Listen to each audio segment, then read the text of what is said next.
What's up, everyone? Welcome to Next in Dev, a weekly overview of all the news I could find in the modern web dev industry. This week, Anthropic accidentally published the entire source code for Claude Code, Railway's brand new CDN leaked authenticated user sessions, Google wants you to dump your AI chatbot for Gemini, and Cloudflare announced a WordPress successor that half the internet thought was an April Fool's joke.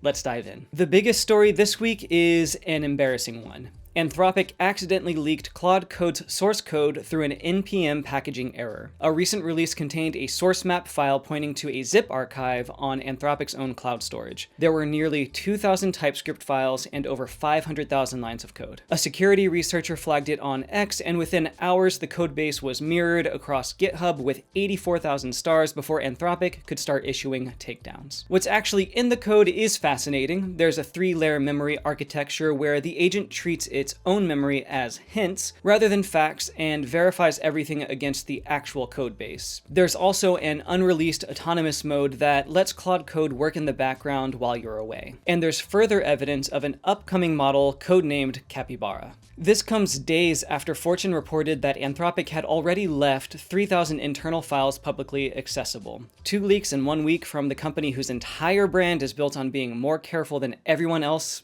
isn't great. The features are impressive engineering, but this is a $19 billion ARR company, and it just gave every competitor a free look into how the sausage is made. Source map leaks are an easy mistake, but Anthropic chose to position itself as the safe one, and they need to earn it operationally, not just philosophically. Speaking of things leaking, Railway launched CDN support on March 27th. 3 days later, a configuration update accidentally enabled caching on domains that had CDN turned off. For about an hour, Railway cached and served HTTP GET responses, including authenticated ones, across affected domains. Railway's incident report says roughly 0.05% of domains were affected, but users on the support forums reported being logged in as other users entirely. One user had evidence of customer data being exposed and hadn't received any notification almost 48 hours later. Railway acknowledged they didn't even have CDN logs initially.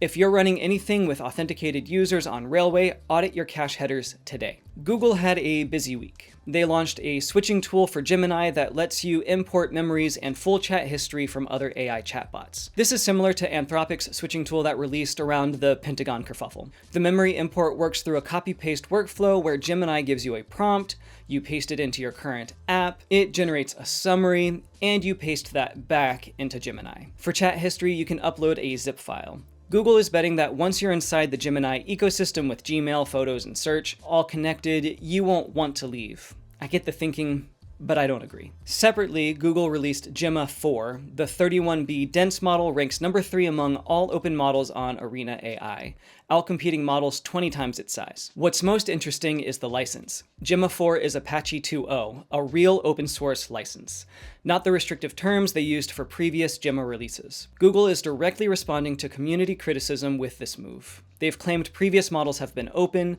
but the licenses they've provided have always been more restrictive than that. Cloudflare announced M-, an open source TypeScript CMS they're calling the spiritual successor to WordPress.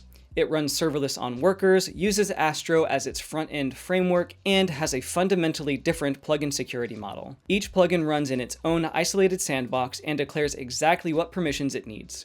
No file system access, no database access unless explicitly granted. This seeks to address the fact that 96% of WordPress security issues come from plugins. But the early criticism is fair. Search Engine Journal pointed out that there's no visual site builder, setup requires a CLI, and the announcement is entirely developer focused. At version 0.1, this is a developer preview, not a WordPress replacement.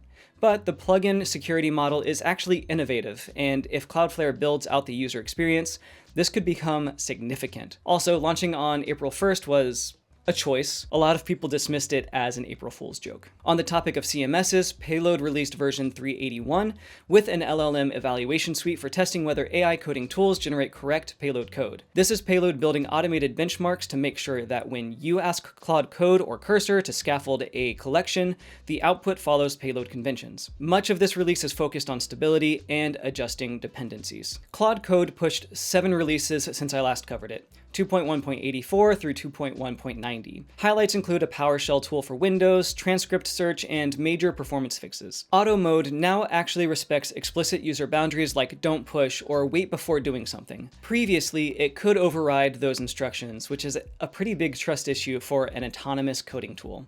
And yes, 2.1.88 was the version that leaked the source code. It's been pulled down. Now for a few rapid-fire things. Figma launched Make Kits and Make Attachments, which are kits that let design system teams package their NPM components with guidelines that teach Figma Make how to use them, and attachments let you bring real datasets, screenshots, and brand docs into prompts so prototypes use actual content instead of placeholders. AI image tools also expanded to FigJam, Slides, and Buzz. Astro 6.1 added global sharp image encoding defaults, advanced configuration for non-English typography, and internationalization fallback routes for integrations. TanStack Router replaced its reactive core with a signal graph built on alien signals. Client-side navigation dropped about 35% in React. No API changes required, it's the same hooks, just with fewer re-renders. What did I miss? Let me know by leaving a comment wherever you're watching or listening, or by joining my Discord server and subscribing to the Next in Dev newsletter at nlvcodes.com. Thanks for watching or listening. See you in the next one.